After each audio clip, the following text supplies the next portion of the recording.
Tumsifu Yesu Kristo. Mungu ni mwema kila wakati. Mungu ni mwema. Ndugu zangu wapendwa katika Kristo, tunaadhimisha usiku mtakatifu, mkesha ambao ni mama wa makesha yote, wakati ambapo Kristo alishinda mauti, akawa mzima na sisi tukakombolewa kutoka utumwa wa dhambi. Tumeanza vizuri kwanza kwa liturujia ya mwanga, kuonyesha Kristo ni mwanga na tuangazia sisi sote tuone njia na sisi tuweze kutambua la kufanya. Tumeingia katika liturujia ya neno. Neno la Mungu leo limetukumbusha asili yetu, na wakati mwingine naweza kusema kwamba limetutambulisha sisi ni nani, ili tusije tukajisahau katika safari yetu ya kumwelekea yeye wakati wote. Tumeumbwa kwa sura na mfano wake. Ni yeye aliyeumba vitu vyote, na kwa sababu hiyo tumetoka kwake na tupo kwa ajili yake na tutarudi kwake. Tumeona katika masomo tuliyoyasikia leo historia ya wokovu, tulikotoka, na wakati mwingine tumeanguka, lakini bado katika masomo hayo tumeshuhudia upendo mkubwa wa Mungu kwetu. Pamoja na udhaifu wetu ametutafuta, pamoja na hayo yote kumkimbia yeye, lakini ametufuata kule tulikokimbilia kuturudisha. Na hatimaye tumeona utimilifu huo katika mwanaye pekee, Bwana wetu Yesu Kristo, Mungu aliyejifanya mtu na akafa kwa ajili yetu tupate kukombolewa kutoka utumwa wa dhambi. Katika Injili ya leo ituongoze katika tafakari ya usiku huu.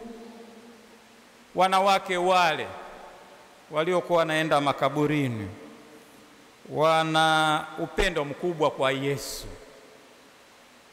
Kutoka mwanzo wanampenda, ndio maana wanamwendea bila uoga.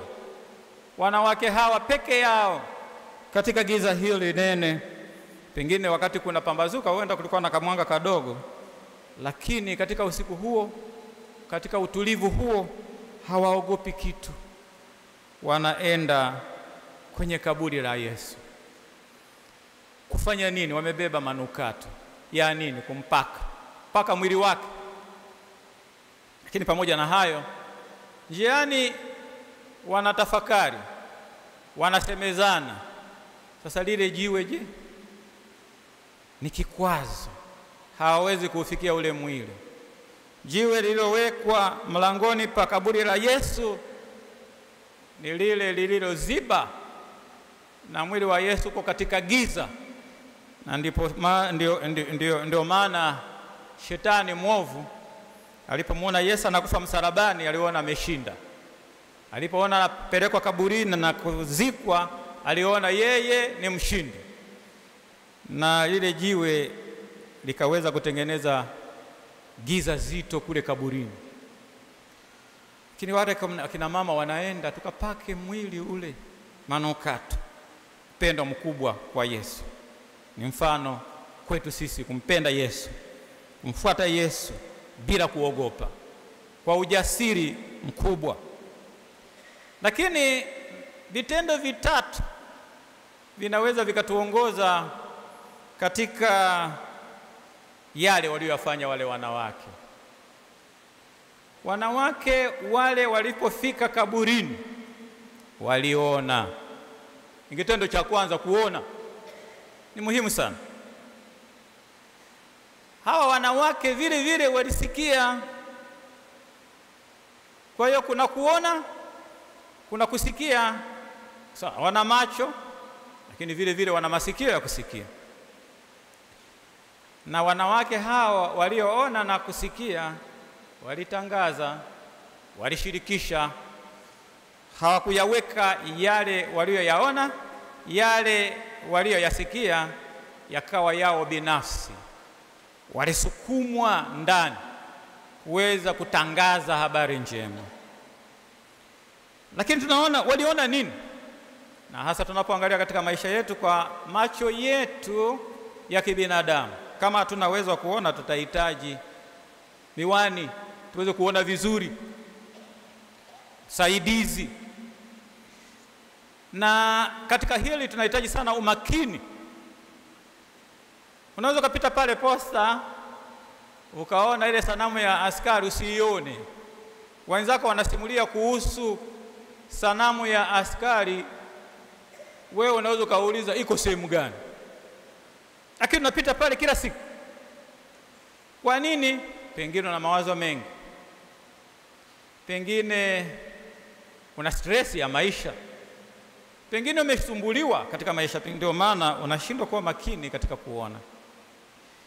Wanawake waliliona jiwe limeondolewa, kikwazo kikubwa cha kufikia mwili wa Yesu limeondolewa, na walitegemea kufika makaburini kila kitu kiko shwari, amani tu.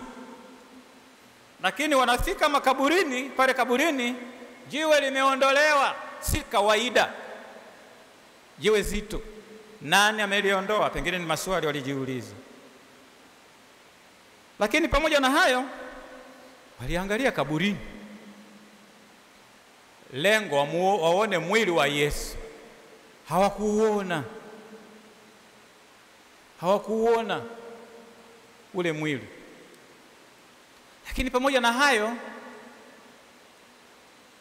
wakiangalia huku na huku, wanaona watu wawili katika mavazi meupe yanayo metameta.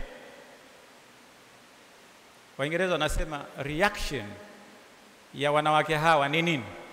Hata sisi wenyewe unapoyaona mambo hayo unafanya nini? Reaction kubwa ni hofu. Tunaambiwa kwamba walipiga magoti na kuweza kuinama kabisa kwa woga. Kwa hiyo haya ndiyo waliyoyaona, na katika kuona hivyo, na tunafundishwa hata sisi kuona katika adhimisho la Pasaka, kuona.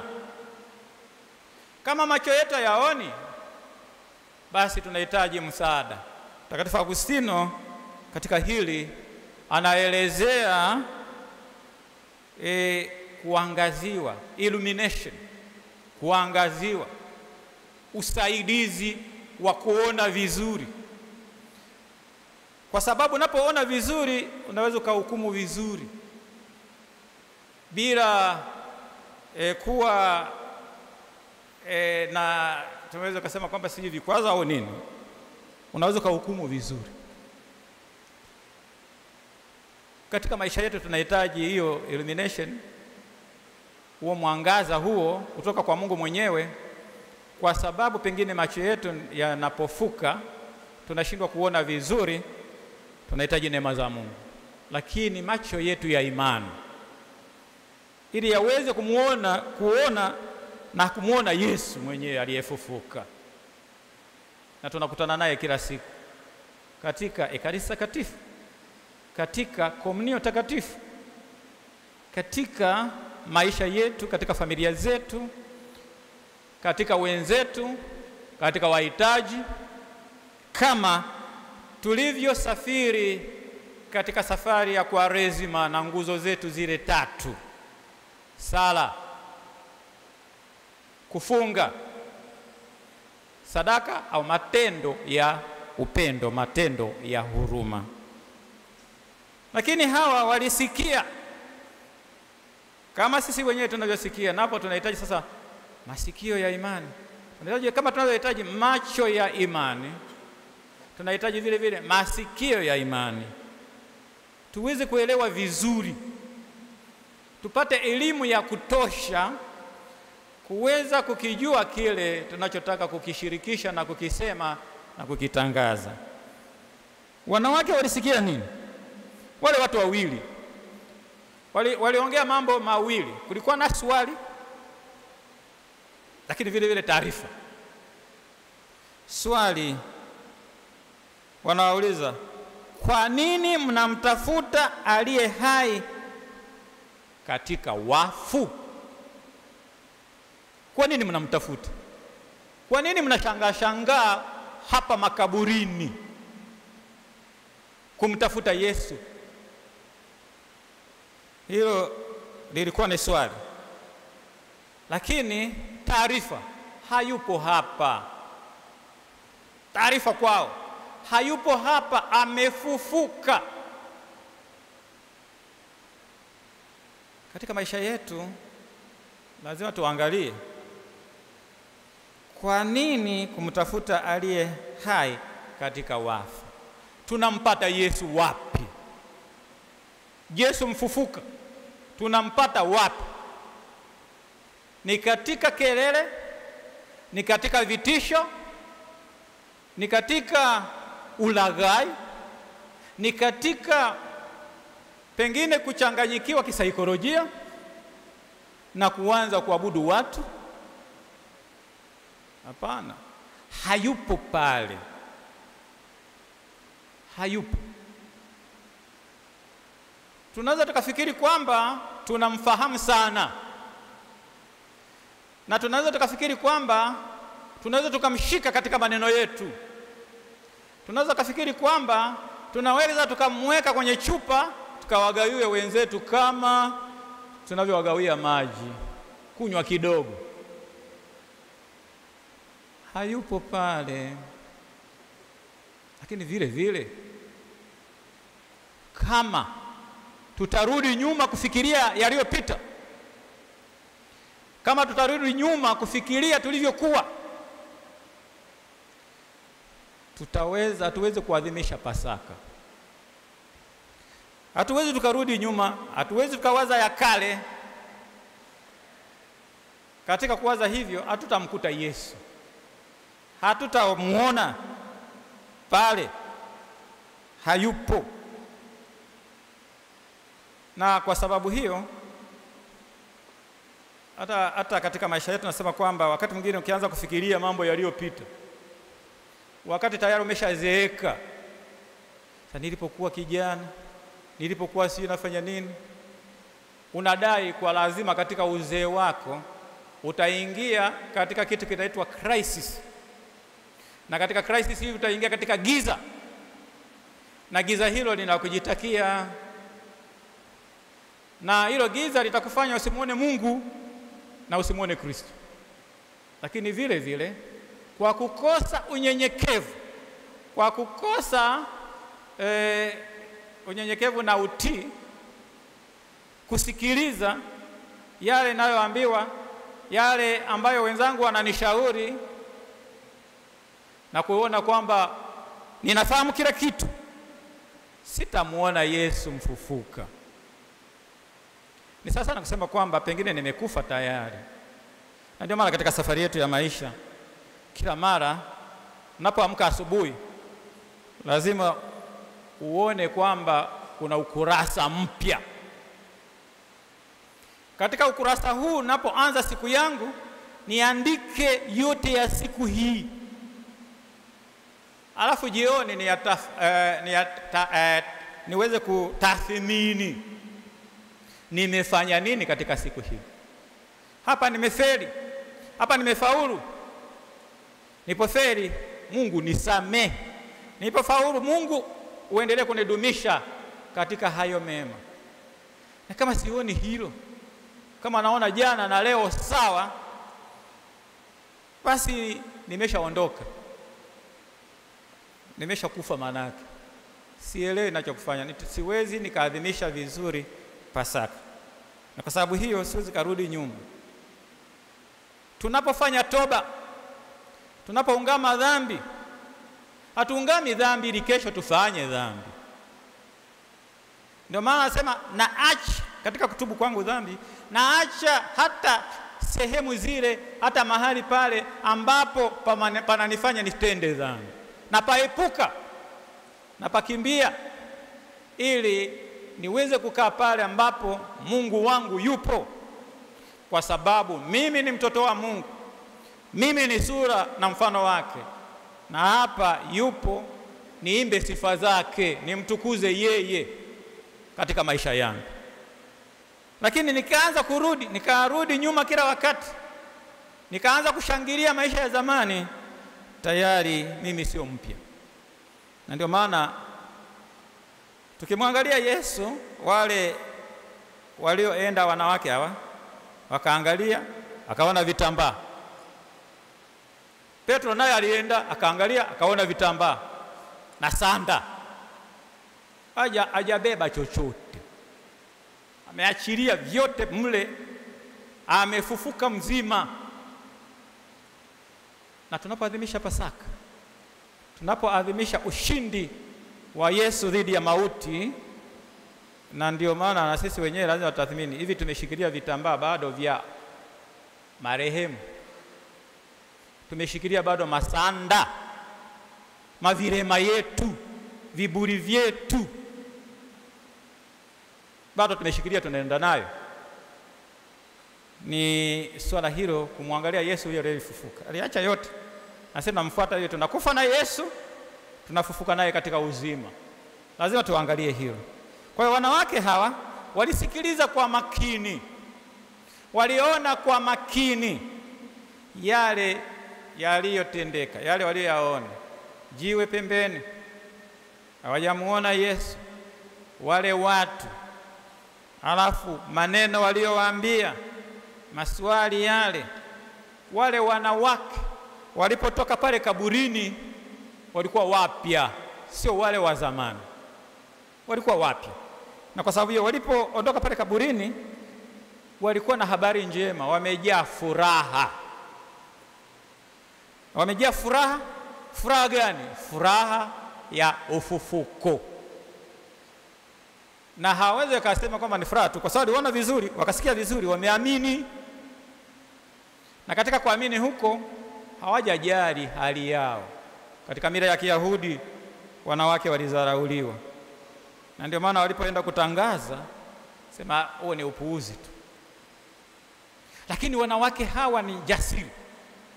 Wanawake hawa hawajajali kwamba watatuzomea, watasema nyinyi wanawake wa Mbeya au mkoje. Hapana, cha maana tutangaze habari njema ya ufufuko. Na kweli walitangaza furaha ya ufufuko. Walirudi makaburini ni wapya, kwa sababu wameshuhudia yale. Ndugu zangu wapendwa katika Kristo, ndio safari yetu hiyo. Safari hiyo ambayo si mara ya kwanza kuadhimisha Pasaka. Lakini kwa sababu si mara ya kwanza kuadhimisha Pasaka, ni swala la kujiuliza, hivi Pasaka mimi inanisogeza au niko pale pale? Ninapotoka katika Pasaka niko vile vile au mpya? Nimevaa utu mpya? Ninazo fadhila? Ninaelewa ninapoitwa Mkristo? Ninaelewa ukuu wa jina hili Mkristo lililo sheheni fadhila nyingi pale? Ninaelewa maana yake, na kwa sababu hiyo nafurahia, najisikia nyumbani katika kutangaza imani yangu. Si swala la kwenda sokoni na kusema Mungu amelele kuongea maneno mengi. Swala la ushuhuda. Ninapotembea watu wanasema Kristo amefufuka, wanaona mwanga.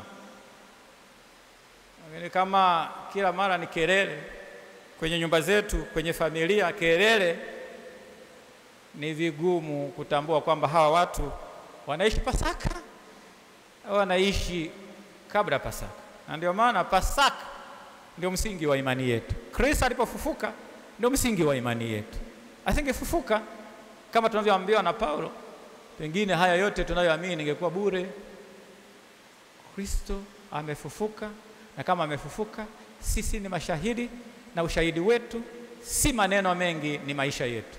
Maisha yetu yanahubiri, maisha yetu yanaangaza mwanga wa Kristo, maisha yetu yana faraja. Tunaadhimisha jubilei ya miaka 2025. Saizi ni mwaka wa jubilei huu. Kauli mbiu mahujaji wa matumaini, au mahujaji katika matumaini. Na hatuwezi tukawa mahujaji katika matumaini kama hatuna matumaini. Kwa lazima sisi tuwe wa kwanza kuwa na matumaini na tuweze kuwa wamisionari wa matumaini katika ulimwengu huu ambao tunaona wengi wamejeruhiwa, wengi wana huzuni, wengi wanahangaika, hawaelewi cha kufanya. Sisi tuwe wamisionari wa matumaini. Kama tunavyosoma katika waraka wa Mtume Paulo kwa Warumi sura ya 5 aya 5. Tumaini halitahayarishi. Kwa nini? Kwa sababu tumemiminiwa upendo wa Mungu ndani mwetu na Roho Mtakatifu.